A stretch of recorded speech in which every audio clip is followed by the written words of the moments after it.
before I forget. Yeah, I'm not a teacher of any kind. I'm just a big nerd for Buddhism. And I practice a little bit, and I've experienced a few things. So it's an honor and a privilege to share that with you guys. And yeah, today we're going to be discussing the Heart Sutra. And it's one of those texts that really made me confident about the Buddhist path, because it was saying something that I had experienced in my youth, like being a philosophically minded person and breaking everything down. And, I didn't really understand what it was saying at the time. But as I've, kept on practicing and studying in the path, hey Mario, it's been a real pleasure to continue coming back to the text, seeing what else comes up in my understandings. And so I'm here to offer them to you. If they're not helpful in any way, or if they're more confusing, then I apologize, not only to you guys, but to Buddha and the Bodhisattvas, and especially the Dharma protectors, who will beat my butt if I don't apologize. So without further ado, we'll get started with the opening prayers in our prayer book, on page 5. Prayer of Refuge and Bodhicitta and the Four Immeasurable Thoughts. And we'll do them twice in English, once in Tibetan, as usual. I take refuge until I'm enlightened in the Buddhas, the Dharma, and the Sangha. Through the merit I create by practicing giving and the other perfections, may I attain Buddhahood for the sake of all sentient beings. I take refuge until I'm enlightened in the Buddhas, the Dharma, and the Sangha. Through the merit I create by practicing giving and the other perfections, may I attain Buddhahood for the sake of all sentient beings. Sanje chedang sukji jognam la jangju maradu dagni japsu ji dagi jinsuk jibi sonam ji drola banjir zanje rubarsho. May all sentient beings have happiness and the causes of happiness. May all sentient beings be free from suffering and the causes of suffering. May all sentient beings never be separated from the happiness that knows no suffering. May all sentient beings live in equanimity, free from attachment and aversion. May all sentient beings have happiness and the causes of happiness. May all sentient beings be free from suffering and the causes of suffering. May all sentient beings never be separated from the happiness that knows no suffering. May all sentient beings live in equanimity, free from attachment and aversion. Samchen tamche dewadang, dewe judang dembara jujik. Samchen tamche dugnadang, Dugna ji dang del wara jik. Sem je dam je dugna me be de wadang. Midrel wara jik. Sem je dam je nyering jagdang. Nidang relwe dang nyom la ne barajik.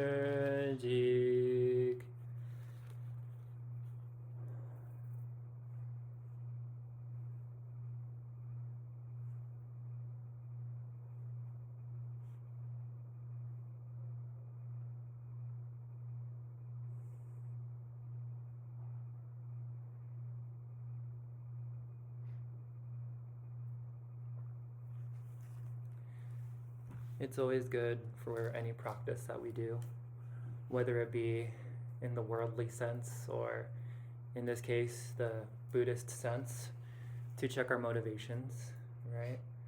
What are we doing this for? Why are we learning this stuff for those of you that just walked in, get ready for a more scholarly discourse today. But yeah, like, why do we go to our jobs every day? What do we do in our jobs? How do we treat the people that are there, right? And so it is with everything that we do. And, you know, the ideal motivation for us Buddhist practitioners is no matter what we do, right, may it benefit others. May we have an expansive mind so that we could meet people with love, with care and sincerity. And so it's just good to take a moment and really see what that is, you know? Do I want to find peace in my life? Do I want to help others? Do I want to help myself? Do I want to increase my knowledge on what this Buddhism thing really means? And what are its implications in my relationships with others? And as we're contemplating our own motivation, we can bring ourselves into this space. We just came from anywhere in this region, in our cars, maybe we walked, you know, maybe we were aggravated by a few things. Maybe we have things to do after this. And just for a few moments, let's just let them go. There's nothing else to do right now. Nothing else to be. No matter what's happening, it's okay. You can relax. You can feel safe. You can feel open and aware of your surroundings, inner and outer.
Alright, so today we're going to be discussing the Sutra of the Heart of Transcendent Knowledge on page 8 of our prayer books. And I would like to go ahead and read it once. You're more than welcome to just stay in that place of being open and aware as we read it, if you feel that's more comfortable for you. Or if you'd like, you could also recite it along with me, just so we could feel the essence of the words. Whatever feels right to you guys. There is no right or wrong way to practice, especially regarding the Heart Sutra, as I hope I'll demonstrate during this discourse. And so without further ado, thus I have heard. Once a Blessed One was dwelling in the Raja Griha at Vulture Peak Mountain, together with a great gathering of the Sangha of monks and a great gathering of the Sangha of bodhisattvas. At the time, the Blessed One entered the samadhi that expresses a dharma called profound illumination, and at the same time, noble Avalokiteshvara, the bodhisattva mahasattva, while practicing the profound prajna paramita, saw in this way. He saw the 5 skandhas to be empty of nature. Then, through the power of the Buddha, Venerable Shariputra said to noble Avalokiteshvara, the bodhisattva mahasattva, how should a son or daughter of noble family train who wishes to practice the profound prajna paramita? Addressed in this way, noble Avalokiteshvara, the Bodhisattva Mahasattva, said to Venerable Shariputra, O Shariputra, a son or daughter of noble family who wishes to practice the profound prajnaparamita should see in this way, seeing the five skandhas to be empty of nature. Form is emptiness. Emptiness also is form. Emptiness is no other than form. Form is no other than emptiness. In the same way, feeling, perception, formation, and consciousness are emptiness. Thus, Shariputra, all dharmas are emptiness. There are no characteristics. There is no birth and no cessation. There is no impurity and purity. There is no decrease and increase. Therefore, Shariputra, in emptiness there is no form, no feeling, no perception, no formations, nor consciousness, no eye, no ear, no nose, no tongue, no body, no mind, no appearance, no sound, no smell, no taste, no touch, no dharmas, no I dhatu up to no mind dhatu, no dhatu of dharmas, no mind consciousness dhatu, no ignorance, no end of ignorance up to no old age and death, no end of old age and death, no suffering, no origin of suffering, no cessation of suffering, no path, no wisdom, no attainment, and no non-attainment. Therefore, Shariputra, since the Bodhisattvas have no attainment, they abide by means of prajnaparamita. Since there is no obscuration of mind, there is no fear. They transcend falsity and attain complete nirvana. All of the Buddhas of the three times, by means of prajnaparamita, fully awakened to unsurpassable, true, complete enlightenment. Therefore, the great mantra prajnaparamita, the mantra of great insight, the unsurpassed mantra, the unequaled mantra, the mantra that calms all suffering, should be known as truth, since there is no deception.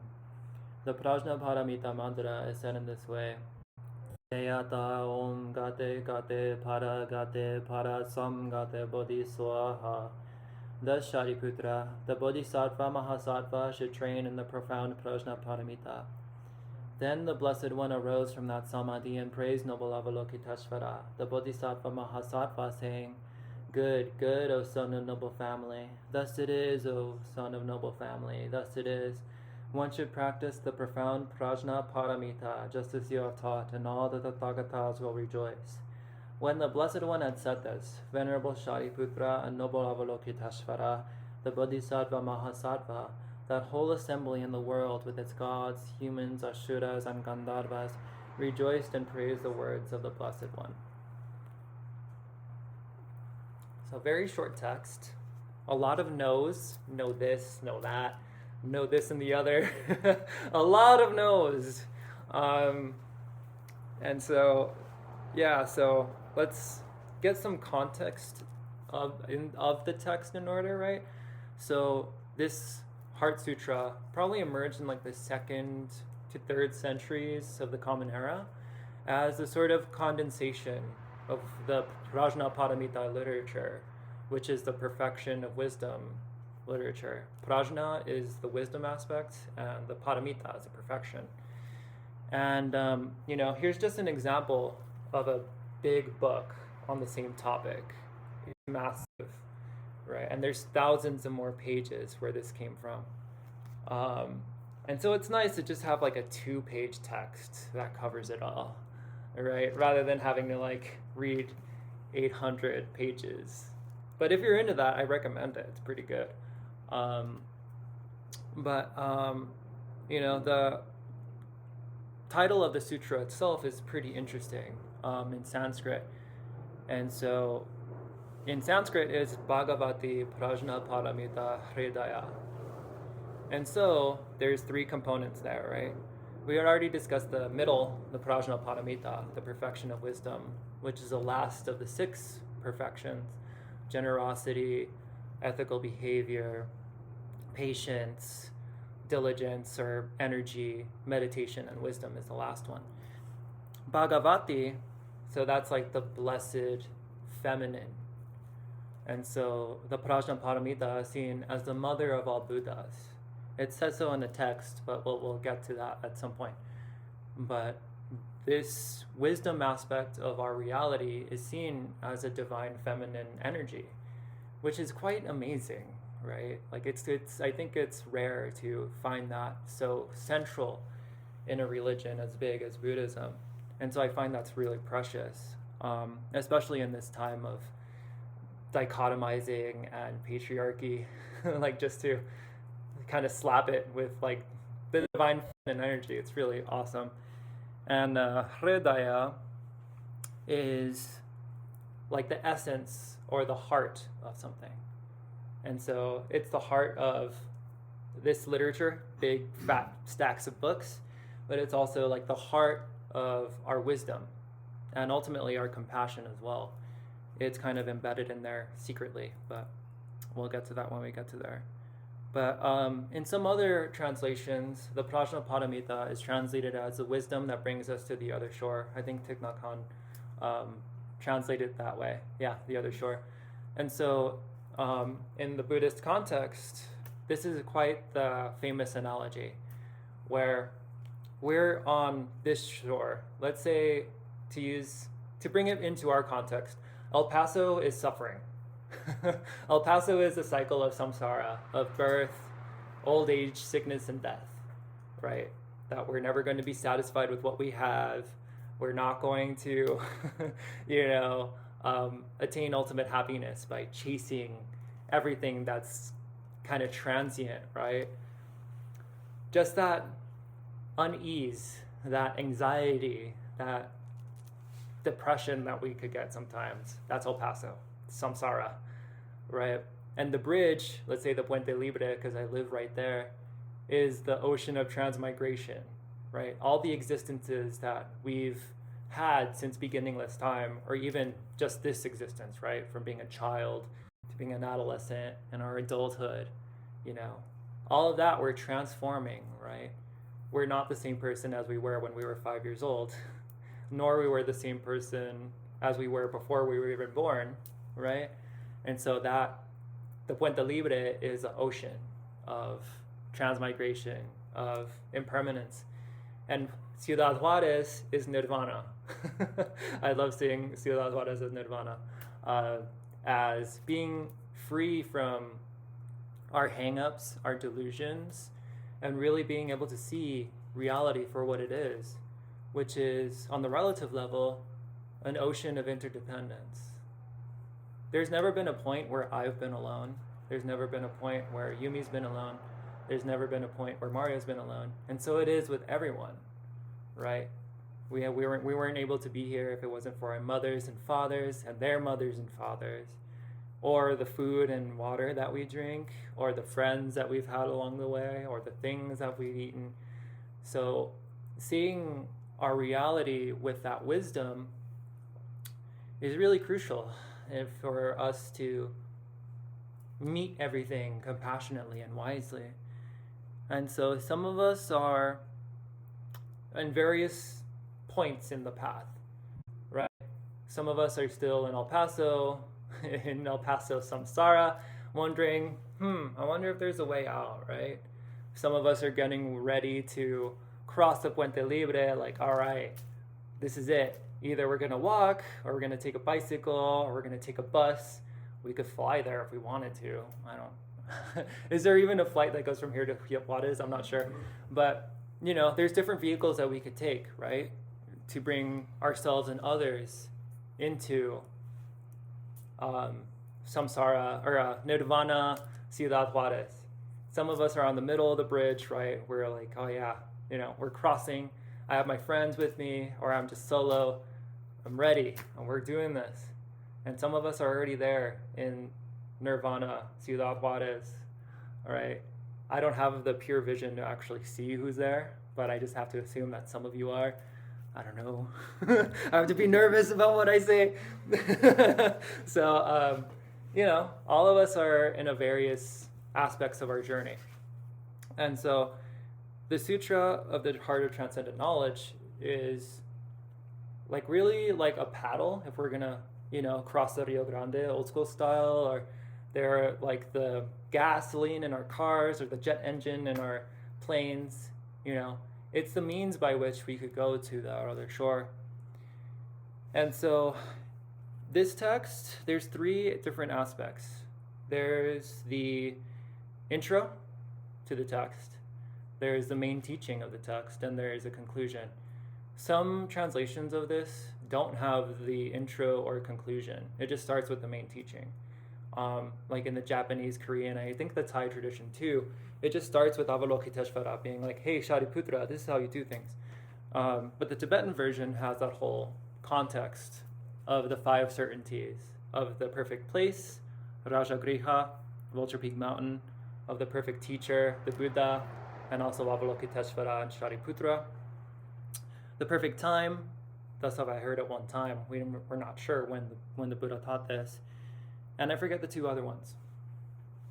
The perfect audience, so that would be the Sangha of monks and the Bodhisattvas, meaning us. We were probably there. And I forget the 5th one. I apologize, but it's good. It's like setting the stage, right, of what's happening. And so we'll start with the prologue with "Thus have I heard." Who is the I that is hearing this? There's multiple interpretations of this one line. Most of the Buddha's teachings were recorded by the Buddha's cousin and his attendant, Ananda. And he was with the Buddha the whole time that he was teaching, just being by his side and just hearing. That was his main aspect of listening to what the Buddha was saying and being able to record them in his mind. We have technology to record for us, but back then we just had the power of our brains. And so I kind of mourn those days where we're able to remember things so easily.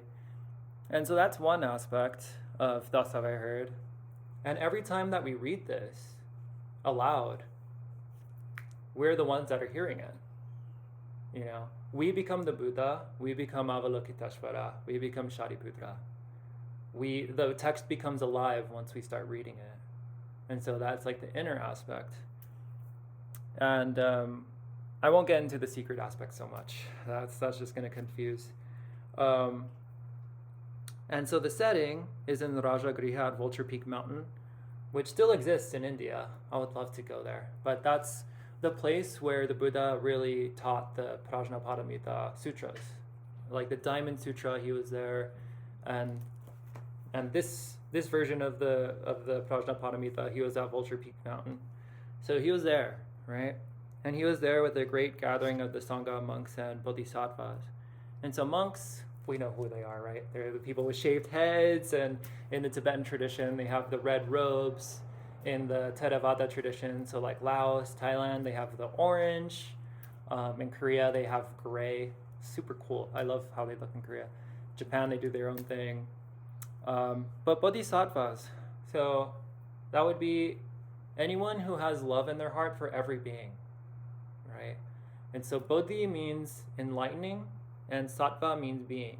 So a being that is on the way to being enlightened, right? So if you have that urge of like, oh yeah, may I be able to understand what reality is, and with that understanding, may I help all the beings that I come across, you're a Bodhisattva. It's pretty simple. It doesn't have to be so complex.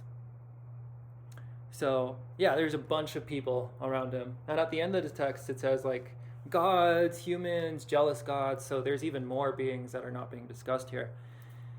And at that time, the Blessed One entered the Samadhi, or the really deep meditation without distractions, called the profound illumination. And that's basically what's being talked about in the text. He is within the nature of reality, as the nature of reality. And at that point, Avalokiteshvara practices the same thing. And Avalokiteshvara is such an important detail.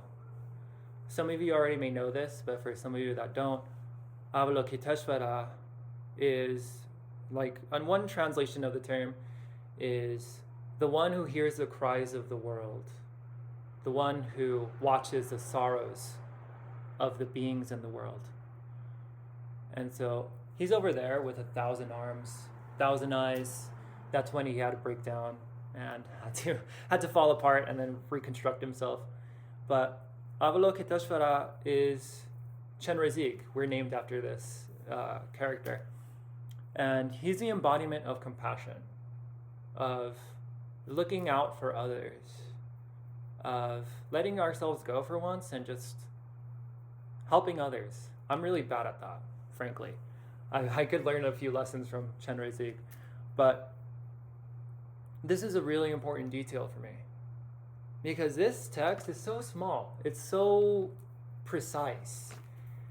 Rather than just reading all of this, none of us have time for this. Like, I believe most of you work and are really busy with family and friends.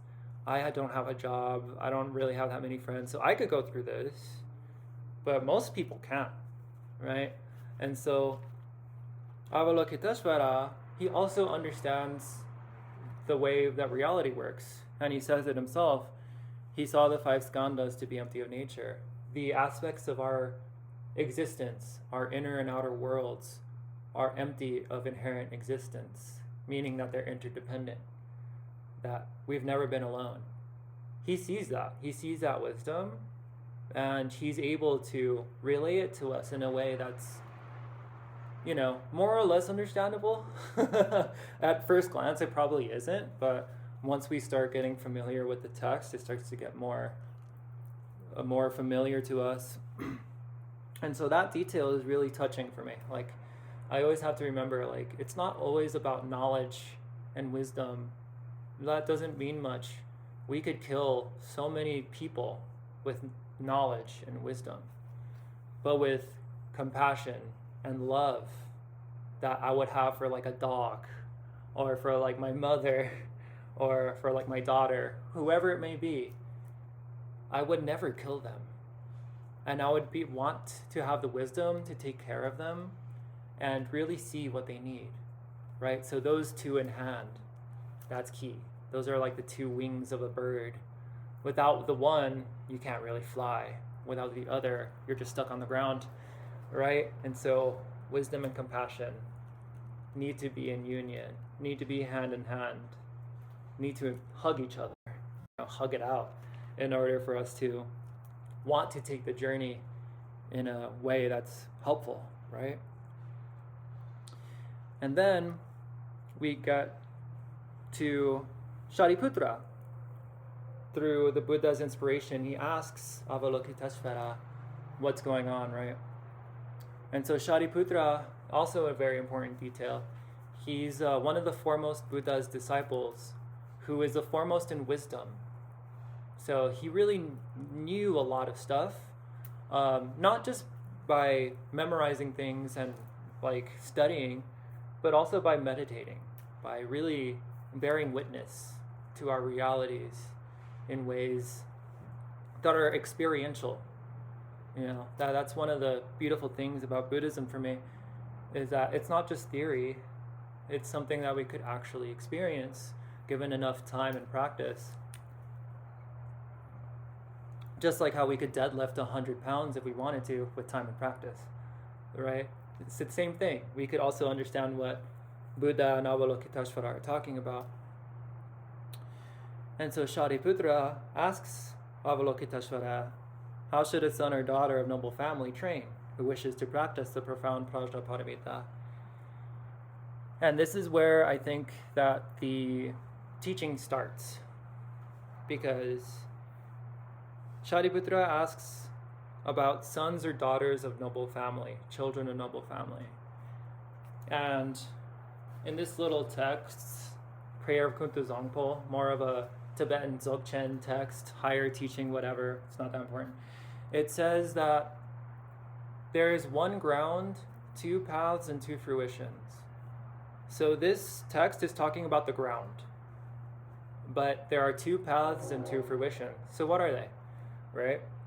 So we're all a part of a family, of interdependence, of impermanence, of no self.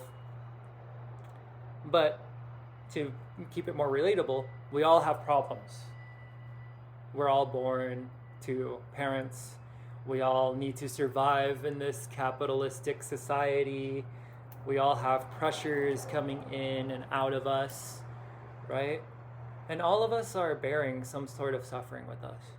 Whether it's great, like a physical ailment or a disease or a subtle thing like depression or anxiety, whatever it may be, we're all suffering. And so we're in that family of suffering. Every one of us. Even our fearless leader, he suffers, right? Putin suffers, Netanyahu suffers. So, yeah, Renee's laughing at that one. Which is hard to acknowledge, right? Especially if they're our enemies. Like, it's just funny because our leaders, Putin and Netanyahu. Yeah. Hey, I mean, it's kind of the reality. Yeah, it's interconnected, right? We don't have just one leader, we have a lot. Like Chevron is there too.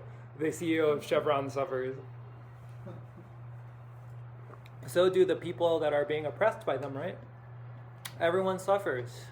And so that's one path and one fruition, is that we're all a part of the family of birth, old age, suffering, sickness, death. Kind of a bummer. But good news is that that's not our true self. The good news is that we also have the second path and fruition, which is our Buddha nature. Our naturally, thank you, Molly, our naturally enlightened experience that doesn't depend on all of our hang-ups, that doesn't depend on society, that doesn't depend on anything else but just life itself. And that's what this text is also talking about. The second, our true self. So another analogy is that we have one fake passport, right? That takes us from one suffering to another in samsara. But we also have another passport, our true passport, that takes us from suffering El Paso to Ciudad Juarez, nirvana, right? And so we have both of those. So if we identify less with our hang-ups and our sufferings and more with our pure intentions, our wisdom qualities, our love and compassion, the less that we'll suffer. And so it's crazy how like just a few words of this text have so much meaning, right? And he asks how we should practice the profound prajnaparamita. And so this text, even though in my outline, I really see this as like this discussion as more of a view of like really discussing what this is talking about. This is something to be practiced, to be put into our meditations and in our daily lives. And so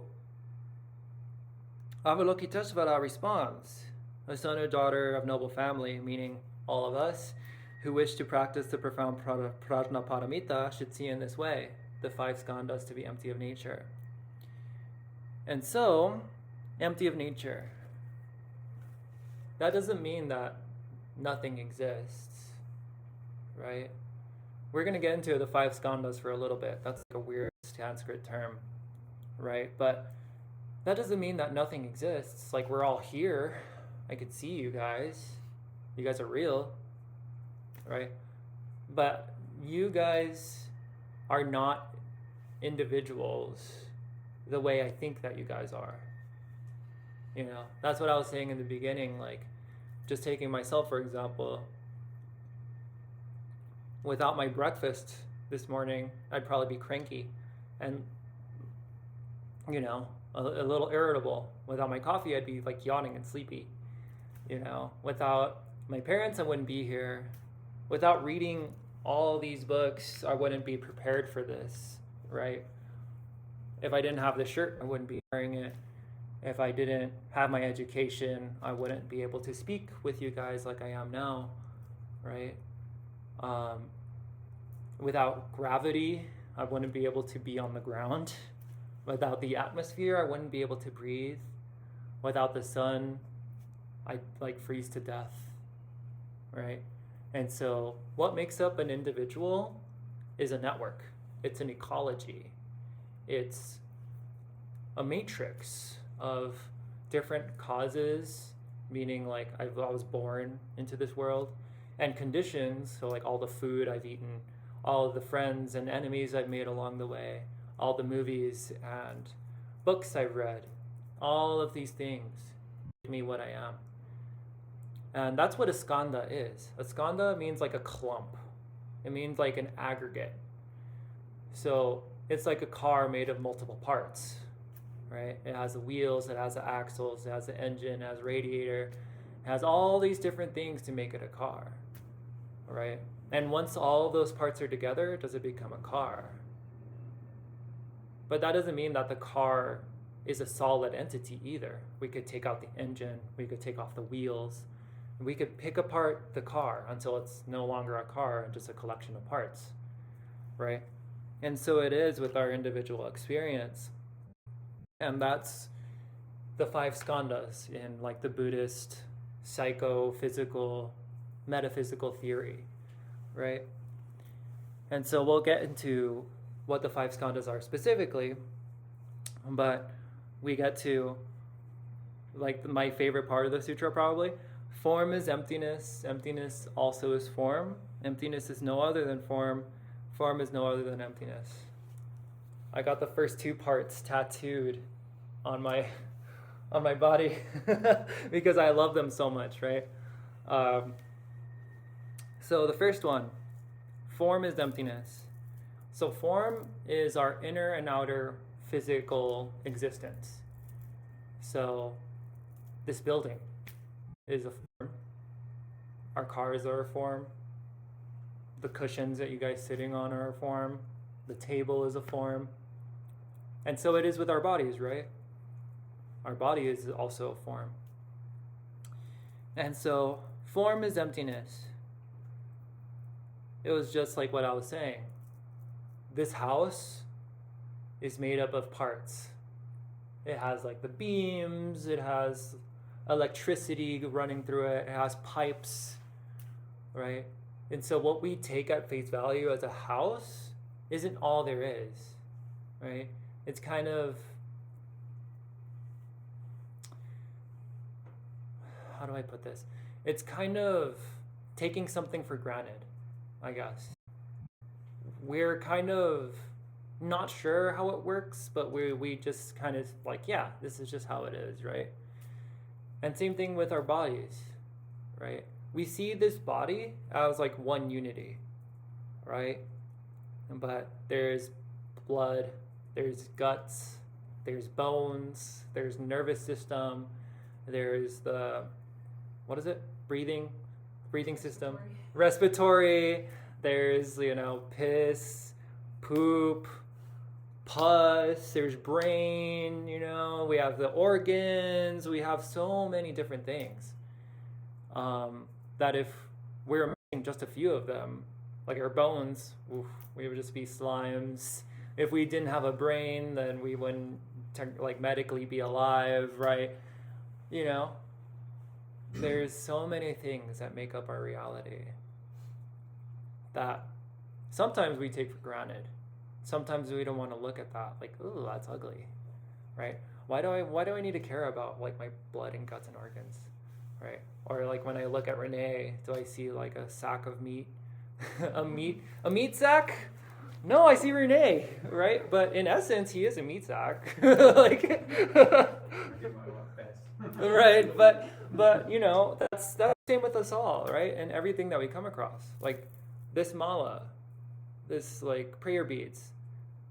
Like if it wasn't for the string, it would just be just an array of beads, right? And so the form is emptiness is supposed to relax our penchant for, it's called like absolutism or essentialism, of really claiming like, yeah, this book is a book, right? There is a essence to this book that cannot be changed. But once I rip it apart or like make all the pages blank, it's changed, right? Everything is impermanent in that way. And so that first form is emptiness is to soften that instinct. And emptiness is also form, is to also relax our impulse to say like, okay, you're saying that nothing is real, nothing matters, what's the point? You're saying that there's nothing. Like, why do we even do anything, right? There's no meaning to this life. So like that kind of that kind of mistaken belief that I've fallen into in the past of being like, yeah, nothing matters. There's really no meaning to everything. The universe is so huge. Like, why do I even matter? Right? Because we could take this teaching as that, right? There's no eyes, no ears, no nose, no body. So what is there? Right? We could easily take it in that direction and be like, well, I don't have to care about, the cashier that I interact with at the store, or I don't have to care about my nephew who wants to go somewhere. Be quiet. Like, you don't even exist. Leave me alone. No, like they still exist, right? We're still here. Appearance is alive. Everything is coming and going. And so emptiness is also form, means like, no, like there are things are existent, but in an interdependent way, in that matrix, in that ocean that I have been speaking about. Emptiness, wait, which one? Emptiness is no other than form, means that emptiness and form are the same thing, right? That they're a union. That once you take away emptiness, you're back to your, like, oh yeah, like this is my mala and it's like mine and it's real. Once it breaks, I'm gonna be really upset because it should be on the string, right? Like that type of thing, right? Of like really clinging on to things as if like they were a reality. And if you take away the form from the emptiness, there you go again, back to like, oh, nothing matters. I'm just gonna sit on the couch and drink a lot of beer and just forget that the world exists, right? Like, who cares? Like, it doesn't matter. No, both of them, they're in sync, right? Just like the wisdom and compassion earlier. Like, they're there hand in hand. So is emptiness and form. It is by emptiness that form comes to be. And once we die, we dissolve back into that same emptiness. And form is no other than emptiness. The fourth one, I've been saying a lot of words about this, but none of them can actually get close to that reality. And it's not only my words, right? The Buddhists are pretty honest. They're like, yeah, we say a lot of things, but it actually doesn't measure up. Same thing with science, right? There can never be a complete theory of everything in science. It's always going to be just a little incomplete. In mathematics, that's like a rule that you can't have a set of everything. They're always going to be missing something, right? And so ultimately there could be nothing said about this. But it would be great if we could just believe that, right? Of just like, oh yeah, and just be really blissed out with that. But, we're educated and we like being complicated. All these books about it. So, it's good to have discussions on this, despite it, being kind of ineffable or incomprehensible or unable to be located in any way, right? We could try our best either way, because what we say and what is actually the truth aren't that different ultimately, right? And so then we get to the 5 skandhas. So form is the first one, our outer and inner physical worlds. In the same way, feeling, our second one, feelings, oh man, I wish I had some coffee right now. Man, so that craving, right? Or like, I don't like how Caesar came in late. What the hell? Why weren't you here on time? Our aversion. Or like just that sloth of like, oh yeah, I just want to be a vegetable and watch anime all day. Just being dull or kind of dumb, right? So like feeling, right? Perception. So that's kind of a big one. What is perception? It's another clump of thoughts, emotions, sensory data, our reactions to that sensory data, right? And so perceptions, what I see as a computer in front of me and my own ugly mug, right? That's my perception. You may look at me and be like, oh no, you actually don't look that ugly, but that's their perception, right? And formation or karmic what is it? It's called samskara in Sanskrit, but it's kind of like our habits, right? Our karmic formations are our habits. So when I wake up in the morning, I'm really groggy. I'm like, oh, why did I wake up? Like, I just want to sleep forever. That's a habit. Right? Maybe I was like a lazy dog in my past life and I just wanted to sleep all day. Right? It's a habit to get up and drink coffee. Right? It's a habit to look at someone pretty and be like, oh, I wonder who you are. Like, I want to get to know you. You know, so these kinds of like habitual tendencies that we have to like brush our teeth in the morning, to look a certain way when we go somewhere, all those things are our karmic habits. And consciousness. And so consciousness is interesting. You know, science hasn't quite figured it out, but Buddhism has like a nice like breakdown of it. And so there are 5 sensory consciousnesses that I think we're familiar with: our vision, our smelling, our hearing, our tasting, and our touching, right? So those are the first 5. The 6th is our mental consciousness. So all our thoughts. Like, this is a book with my outline. This is a Dalai Lama book. Actually quite nice. Also, that's another thought. This is quite nice. It could also be bad for some of you. I don't know. So that's our 6 consciousnesses. 6 consciousness of just having thoughts, right? Our 7th is my sense of self. Like, oh yeah, I'm Bruno. I'm sitting in front of this room talking to you guys, right? And Renee is like just Renee, right? He has his own unique sense of self. And so that's our 7th. And our 8th, it's kind of abstract, but bear with me. It's called the Alaya Vijnana, or the storehouse consciousness. What? What is it storing, right? It's storing our karmic formations. All of those seeds that we planted in previous existences are coming to fruition, right? If I didn't watch anime when I was a teenager, I wouldn't be watching it now.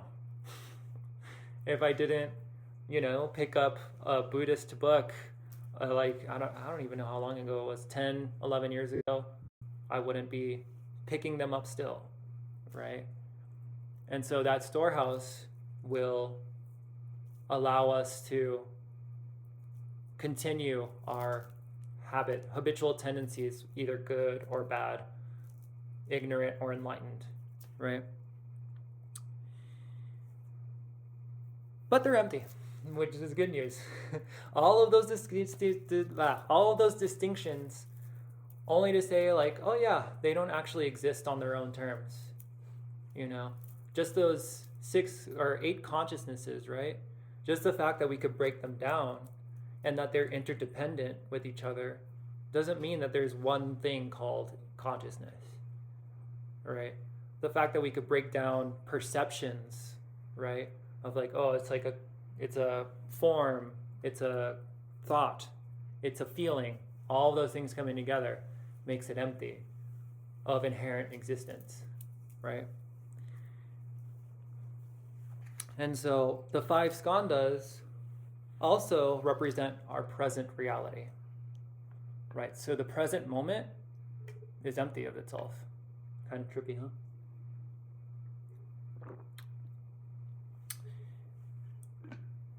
And it goes on, thus all dharmas are emptiness. There are no characteristics, no birth and no cessation, no impurity and purity, no decrease and increase. And so the Dalai Lama, in Essence of the Heart Sutra, pretty good book. I have some gripes with it, but that's just my own ignorant mind. He calls these the 8 aspects of emptiness. And this also correlates to the 3 doors of liberation. There's so many terms I'm throwing at you. I feel kind of bad. But, Please slow down. yeah. Yeah, sorry guys. But, so the 8 aspects, all dharmas are emptiness, right? There are no characteristics. So I think the first one is no characteristics. And that represents the door of emptiness, which we've been discussing, so I don't think we need to get into it so much. No birth, no cessation, no impurity or purity, right? And so from birth, sensation, purity, and impurity means that they're the door of signlessness. Because they don't exist inherently on their own, doesn't mean that you could designate them ultimately as alive or dead, here or there, pure or impure. So when I look at a piece of dog poop on the ground, my instinct is to be like, it's gross, right? But that's my own projection, you know? Another dog might be like, who is this? And gather information, right? And not be so disgusted by another dog's poop. And so it is with, everything, I might like my coffee, really sweet and with a lot of milk, but Mario, if he gets a sip of that, that's gross, right? And so our aspects of good and bad, purity and impurity are also empty, right? They're signless. They don't have an essence of their own. And lastly, no decrease or increase, wishless, the door of wishlessness. We live in a world where we have to wish for things. I have to have a job. I have to get a promotion so I could take care of my children and pay my dues, right? Like, that's inevitable. Like, this is not saying that you shouldn't have desires for this world, but it's also saying that you can't put all your chips into that basket, if that makes any sense. Like, we need to do them just for the sake of survival, but ultimately, like, in terms of our true self, we're already complete. There's nothing for us to do. Just using myself as an example again. I'm so depressed. I'm always going to be depressed. There's no way I could be happy. So there's that idea of deficiency, right? Of like, I'm not gonna have a worth in this world that's worth living for. That's that deficiency, right?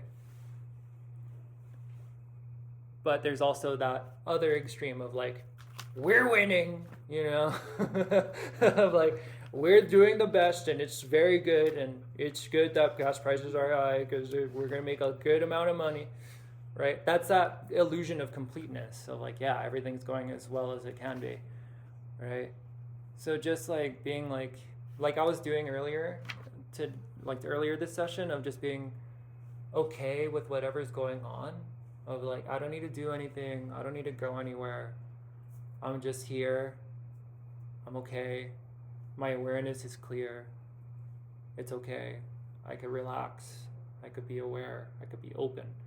That aspect of our reality that we could go back to, that's the wishlessness. So even as we're going about our jobs and doing our daily thing, we could always return to that, right? And so to continue, again, Avalokiteshvara says there's no form, no feeling, no perception, no formation, nor consciousness. The five skandhas are present reality. And, he reiterates this because most of us have that, propensity to exaggerate our reality, right? Of like, just like how I was doing right now, I'm depressed. There's like, this is just who I am, okay? Like that kind of thing, right? A lot of us have that idea. And so this text is really, using a pickaxe or like a jackhammer to break down that hard level of our reality, right? So there's no eye, no ear, no nose, no tongue, no body, no mind. So those are the 6 sense organs. No appearance, no sound, no smell, no taste, no touch, no dharmas. Those are the objects of our experience, right? No I dhatu, so meaning no realm of the I up to no realm of mind, no element of dharmas or objects of mind, no element or realm of mind consciousness. And so these are pretty loaded. It skips through a lot of them because there's also no I realm, no appearance realm, no realm of appearance. There's like 3 for each of the senses, right? And so if you take like the consciousnesses, so eye consciousness, ear consciousness, so forth, those 6 consciousnesses and their objects, you get the ayatanas, which is another term. Sorry. But basically, these 12 things, the 6 consciousnesses and their objects, describe our past experiences. So anything that went on in the past is empty. And if you take the 6 consciousnesses, the 6 objects of consciousness, and the 6 realms of those consciousnesses, you get the 18 realms or dhatus. Again, another term. And that describes our future experience. So this is quite the subtle, esoteric, embedded point of this, is that this is saying that our past experience is empty, our present experience is empty, our future experience is empty. There is no ignorance, no end of ignorance up till old age and death, no end of old age and death. And this describes another thing, skipping, the 12 links of interdependent origination. We love our lists here. And so the first, I'm just going to go through all 12 in sequence and then describe what they actually mean. And so it starts off with ignorance, being mistaken about our reality. That allows our karmic formations to come into fruition. And that brings consciousness. That forms our consciousness, our perspective, right? And then we ascribe name and form to things, like this is computer. It's my computer, actually. This is holy text. This is Yumi. This is Mario, right? Name and form. Then our sense sources, they're going to react in a certain way. My eye is going to be caught by my own reflection in the computer screen. There's contact, right? Like I'm contacting the page. I'm feeling it now. That's a 6th one. Feeling. I'm getting attached. Ooh, this is mine. This is my book. And so now I'm grasping. That's the next one. Grasping. And so that gives birth to a new experience. Becoming and birth are the next 2. And aging and death, eventually my experience of this is going to end. That's the last link. And so these there were 12? Yeah. Are those the one represented in the outer rim? Yes, yeah, in the Wheel of Life, yeah. There's 12 pictures that describe this in a more visual form. And they basically describe our unenlightened existence, as the Dalai Lama puts it. That, we're just mistaken about things, we attach to them, and that just kind of characterizes our experience. But if we could reverse that cycle, we could either reverse it or cut it at the root, right? We could just dissolve our ignorance and just be done with it, or we could go backwards and really break down our experience of things and really see how empty they are. Then we could see our own enlightened experience for what it is, because that's the underlying factor of it all, right? Yeah, I like how you widened your eyes. Yeah, it says here in the Ganji's Mahamudra instructions by Tilopa. Let me try to find the exact verse. I feel like Caesar would know it, but if you here it is. For example, if the root of a tree with flourishing branches and foliage is cut, its 10,000 branches and 100,000 leaves will wither. And so that's kind of attacking the root of our suffering, right? Of being mistaken about our reality and about, really being egocentric. There's nothing wrong with ego per se, but once we think, like from my perspective, oh, I need to go right now. I need to set up the center, like blah, blah, blah. I don't have time for this. That creates suffering, right? For the people around me and for myself. And so there also is no suffering, no origin of suffering, no cessation of suffering, no path. And that's like the first teaching of the Buddha, the Four Noble Truths, that there is suffering, that there is a cause of suffering, that there's an end to it, right? And there's a path to get there. So it's kind of bold that Avalokiteshvara is being like, nah, those are empty too. Like, you don't have to worry about that. Once we let go of our delusions and hang-ups, that's when suffering becomes a non-factor. We become content with anything that happens, right? Easier said than done, you know? Like my right knee is hurting. Am I content with that? Maybe, maybe not, you know? So I have a lot of hang-ups to go. But, you know, on the ultimate level of our reality, like there's no such thing, right? If we think about the realm of physics, maybe that's a good analogy too. Of like, gravity doesn't suffer, right? Like maybe like light rays don't suffer, I think. I actually don't know. I don't have that awareness, right, to say whether they do or don't. But that's, yeah. Let me continue. We don't have that much time. No wisdom, no attainment, and no non-attainment. So I want to ask you guys a question. What is it that you cannot gain or lose?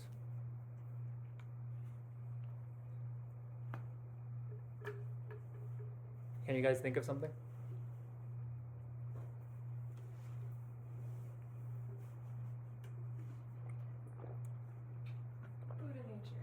Well, yeah, but let's bring it more to the realm of experience, right? No? Oh, I thought this was kind of obvious, but it's something that you already have, right? It's like you didn't gain something that you already, like your bed. It's not like you gained that. At some point you did, but just for this moment right here, right now,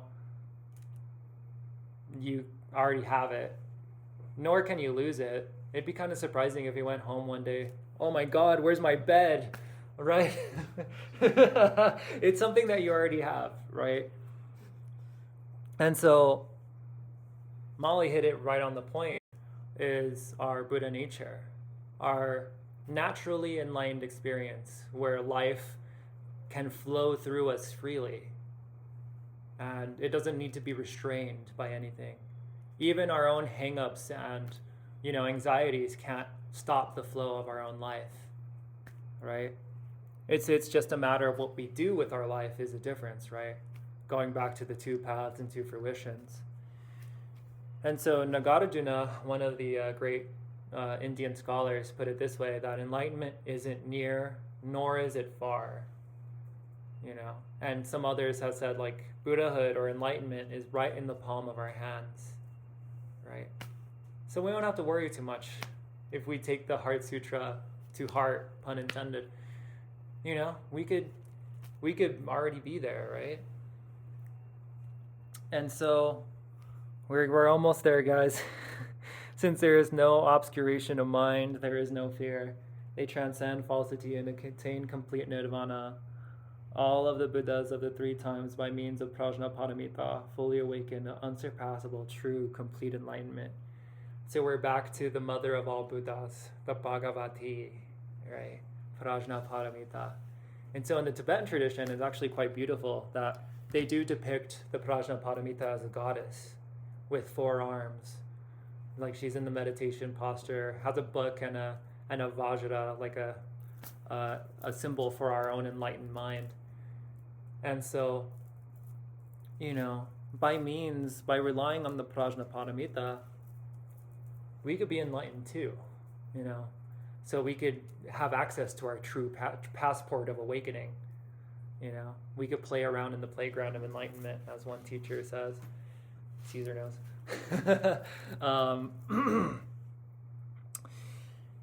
And so, oh yeah, I skipped something.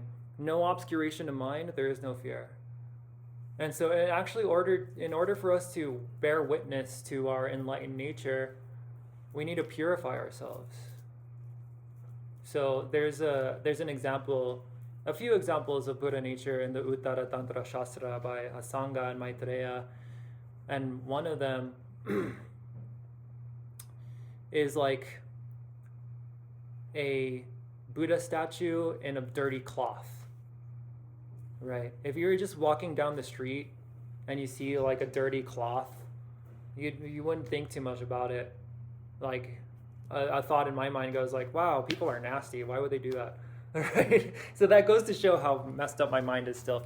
But, you know, if we do have the knowledge that there's something valuable within our mess, then we could take off the cloth and see the beauty of Buddha nature, right? And there's another example that Nagarjuna gives in one of his praises of, you know, a beryl stone, like a piece of lapis lazuli or gold in its ore, right? When it's still a rock. If we were to look at a rock that has gold in it, we probably wouldn't think too much about it. It's just a rock. Why care about it? But a goldsmith, one who actually knows how to work with the ore, will be really excited and be like, yes, this is a material that I can make gold with.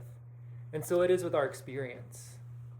You know, our experience may be messy, it may be good, it may be bad in certain times, and you know, we could want to escape it. You know, like I said, like sometimes I just want to be a vegetable and drink beer all day, but that's not useful, right? Instead, if I could look at my hangups and be like, yeah, I could make you into a piece of art, or I could, you know, I could like really do something with you in order to help others, then it becomes material for something enlightened, right? And then we get to the mantra, the great mantra Prajnaparamita.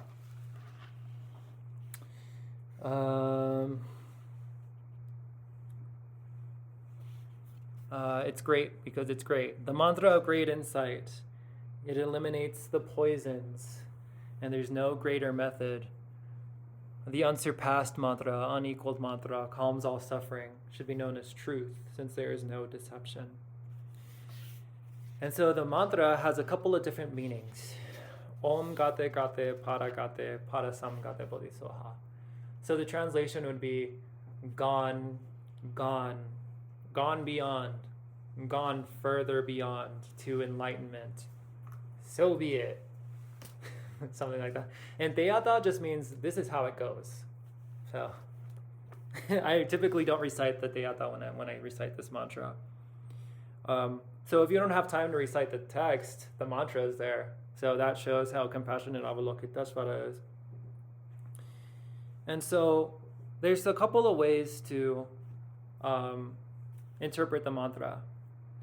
So Om, first of all, it describes the two paths and two fruitions I was talking about. It describes our impure body, speech, and mind when we're caught up in all of our delusions and hang-ups, but it also represents the enlightened body, speech, and mind of the Buddhas, meaning us as well, when we are purified and enlightened, right? And we could correlate this with form is emptiness, first gate, eliminating our propensity for absolutism. Second gate, alleviating our habits of nihilism. Para gate, seeing how both appearance and emptiness are a union. Para sam gate, gone further beyond that. Once we realize this truth, there's nothing to be said about it. Bodhi soha, Bodhi, our enlightened nature, is at the root of it all, right? And so that's one way to understand it. And the second way is the 5 paths. Like I was discussing, trying to go to nirvana, Nirvana Juarez to from Samsara El Paso. So Gate is the path of accumulation. So we want to go to Ciudad Juarez, but we need some materials, right? If we're going to make a raft to cross the river, we need wood. We need this, we need that, right? If we don't have a car, we need to get a car. If it's running out of gas, get some gas. If we want to take an airplane for some reason, we need to get a pilot's license. We need to get the plane. We need to get the jet fuel, right? So we're getting all of our accumulations of virtue, of, being able to have an open heart and open mind, and also of wisdom, of studying stuff like this, right? And so that's a path of accumulation, the first gate. Preparation is the second path, second gate.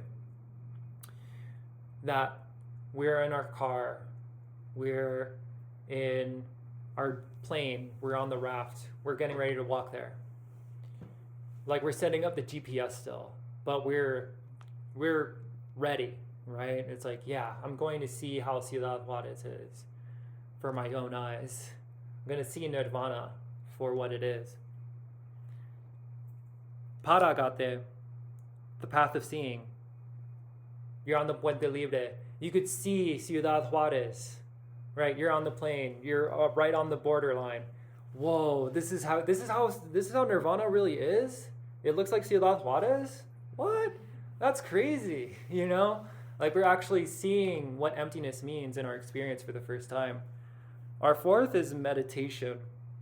Para samgate, right? We're really cultivating our existence to, I guess, for a lack of better words, conform to Ciudad Juarez, to Nirvana, right?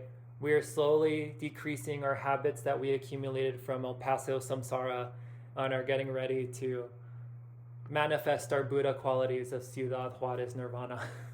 I love this analogy. Sorry for going back to it all the time, but it's really funny for me. And when we're doing these things, we have to enjoy them, right?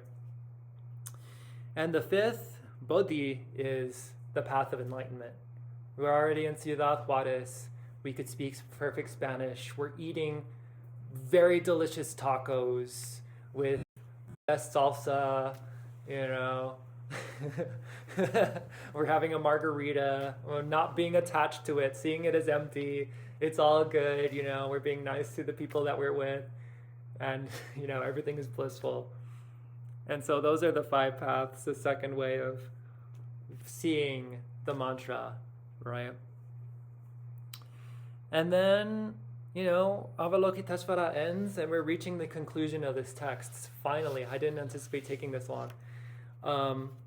And so the Buddha arises from his meditation. He was meditating the whole time.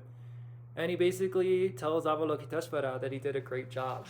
He got the Buddha's stamp of approval. Like, if you practice in this way, the Tathagatas will rejoice. All the Buddhas will rejoice. And so this brings to mind what the Tathagata really means. There's Tathata, which is suchness, reality, the way things are. Kind of a weird translation for that one. Tathagata means like the one that is gone thus. Gata is the gone part. But another funny translation that I came up with is el bienvenido. The one who has gone well, if you break down the term, right? Or the one who has well come, right? The one who is doing good, right? Essentially. And so I feel like that's a better translation. Whenever you say, hey, bienvenido, you could just think about the Buddha there for just a moment. You're welcoming the Buddha into your mind. Okay. And then everyone is like, yeah, this is great. They rejoice, right? And rejoicing is really key on the path, Just the fact that we were able to laugh and have a good time as we were discussing this text is rejoicing, right? We rejoice when we have the Dalai Lama explain these things, or the long past Kenshin Trangu, rest in peace, explained Buddha nature, we really rejoice in the teachings of the Buddha because they're really powerful stuff, you know. Whether or not we practice them, no matter, right? It's still like a wonderful thing to be involved in any spiritual path because it took a lot of people to get it to 2026. So many lives, you know, devoted to any spiritual tradition. And typically at the end of, you know, reciting something in the Tibetan tradition, we do this. Put the text on the top of our head. And this is like a really powerful gesture. It's like we're putting ourselves beneath the dharma. Or we're just like slamming the knowledge in our head, whichever one we prefer, right? But just like this, we're venerating it, right? And by doing this, I'm rejoicing, like, wow, so many people brought this knowledge to us. And I can't be anything but grateful, you know? And by this, may more people in the future have access to this knowledge. So that's the sutra. There is a lot there. I'm sorry if it was too much and if I made any mistakes. I really apologize. But I would like to open it up for questions if there are any. Because I could keep talking, but I'd rather not. So if you guys have any questions, that would be really perfect. Or any comments, concerns, then that would be great. Have you read that old book? This one? Oh yeah, I read it as a bedtime story for my partner actually. Okay. You mean it, right? Huh? You mean it as a bit? Yeah. So they would like, read to me, and I'm like, okay, and then I would like turn to it. It's like 800 some pages. No, 600 some, exaggerating. But it's pretty good. And like this says like to practice the profound prajnaparamita, you can't rely on anything. So that's kind of a deep thing. So I don't know if that helped at all. I think that may have messed things up, but yeah, I did read it up. Oh yeah. Yeah, it's a hefty one.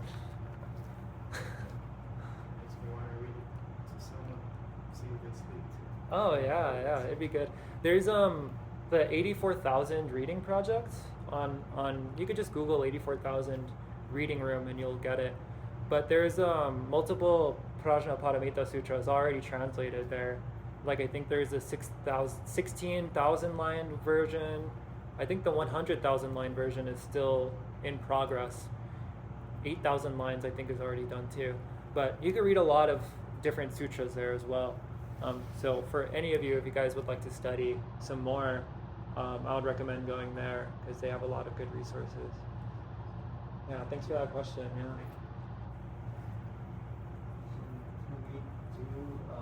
Thank you so much. Oh, that yeah. was really helpful. That was a lot of information, and I think I saw it in a different way how you explained it. I was wondering, can we do a meditation to get us into the experience of emptiness? Yeah. Because, I feel like this is a text based on a meditation session, right? Yeah. I'm happy to read it if you want to read it, but I think that would be nice for the group. Right. This knowledge then to not go into the experience. Right. And so there's different ways to go about it. So we could take the vast approach of breaking down phenomena. 10 minutes. Yeah. we could break things down, you know, of like we could contemplate a tree. Where does a tree come from? We could break down our personal experience. Where does my own experience come from? We could take the profound approach of looking at the own nature of our mind. And, you know, there's the Mahamudra Dzogchen approach. So there's different approaches. But we could do that for sure, if you guys don't mind. So the posture always helps. So if you're on the cushion, you can make sure your back is straight, that your shoulders are relaxed, it helps to like bring my solar plexus forward so that I could be a bit more comfortable. And you want to tuck your neck a little bit.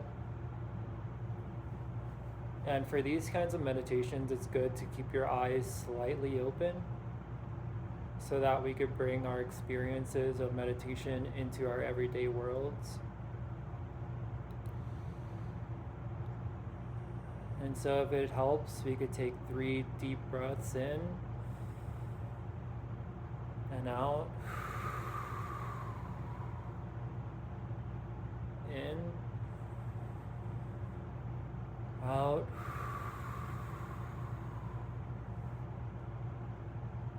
Once more in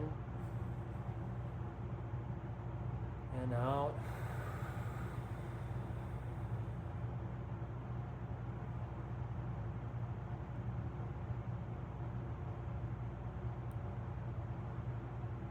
And just feel relaxed. There's nowhere else to be. There's nothing to figure out or to do, but to just be right here, right now.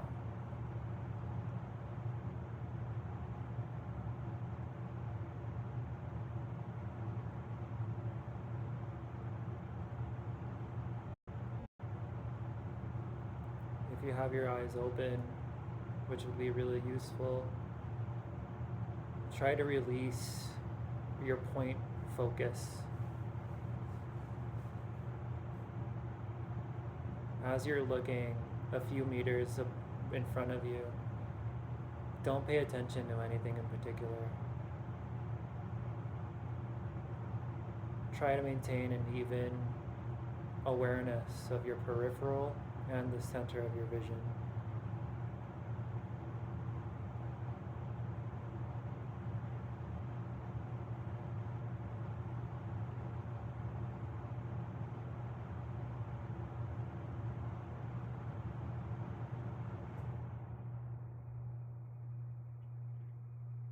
And anything that comes to mind, whether it be thoughts of what we just discussed,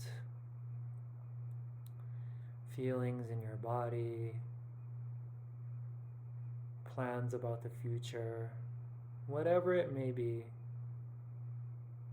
you could just let them go for a while. Don't push them away. Don't bring them closer.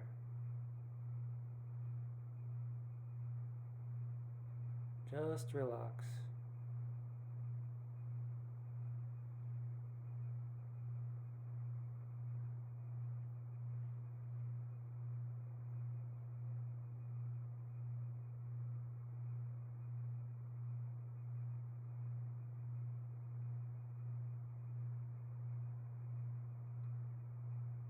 And it's inevitable that things come into our minds. That's totally fine. Rather than focusing on the thoughts themselves, try to see where they're coming from.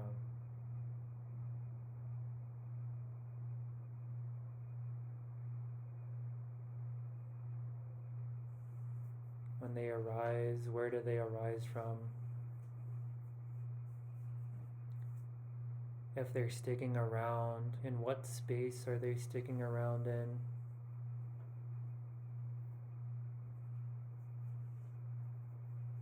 When they dissolve, what do they dissolve back into?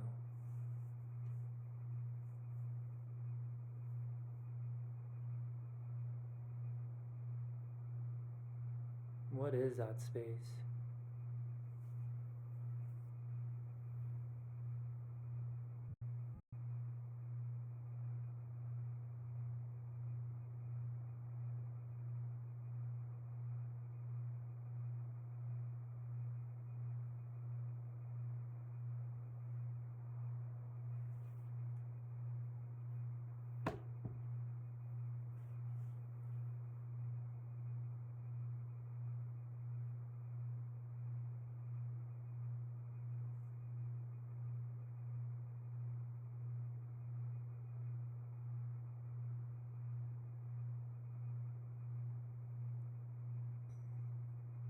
If your mind turns to the thoughts, again, that's fine. No need to push them away or do anything about them right now. Just try to figure out what that space is. Through the thoughts, between the thoughts, around the thoughts, whatever analogy works. Try to focus on the space of mind rather than the contents of mind.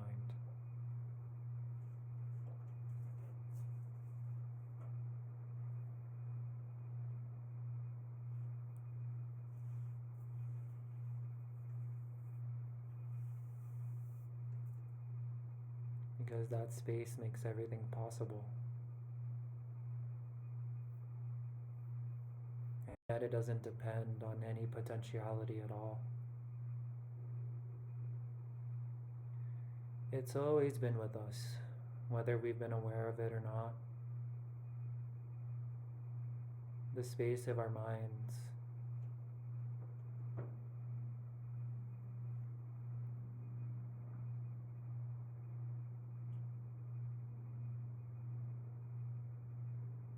Is emptiness itself.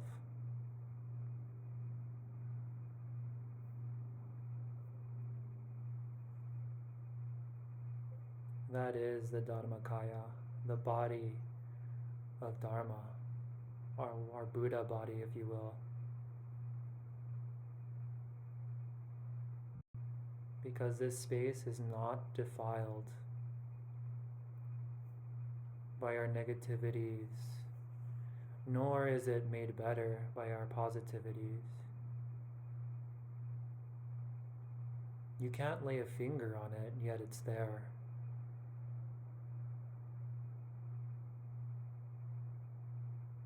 You can't say anything about it, but that makes all words possible.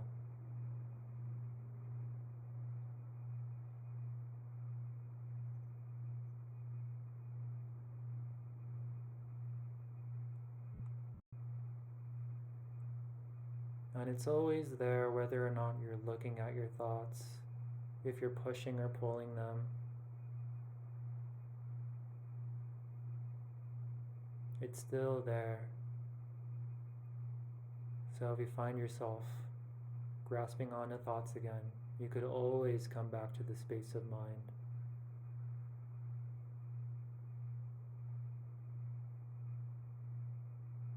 And this space,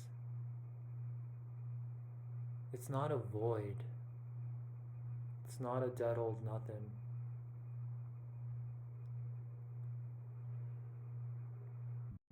It is vivid and aware of what's going on. It's full of life.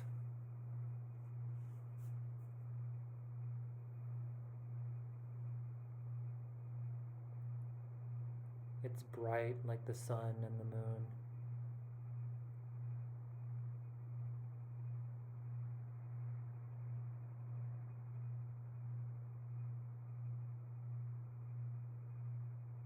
And that brightness itself is another one of our Buddha bodies, our bodies of great enjoyment, our Sambhogakaya, for that is where all our qualities manifest.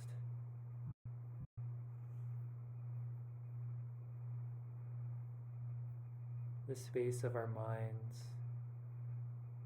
without depending on the thoughts, is bright and aware.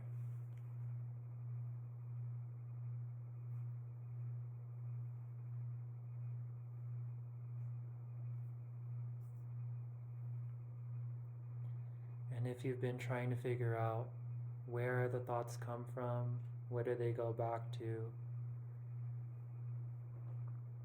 those thoughts themselves are no different than the space that they come from and dissolve into.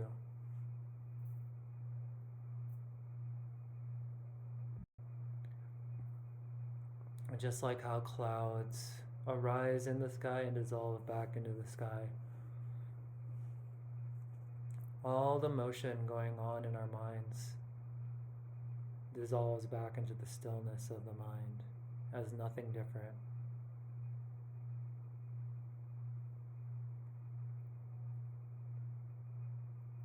And the movement is our body of manifestation, our nirmana kaya, where we could help others and have an open heart and open mind full of love for all beings.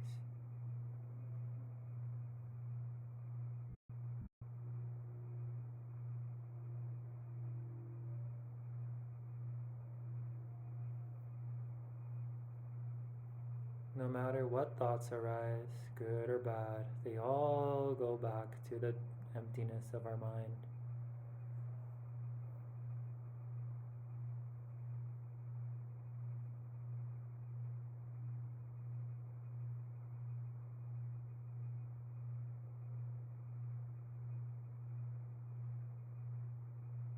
And this we could bring with us everywhere. We don't have another choice.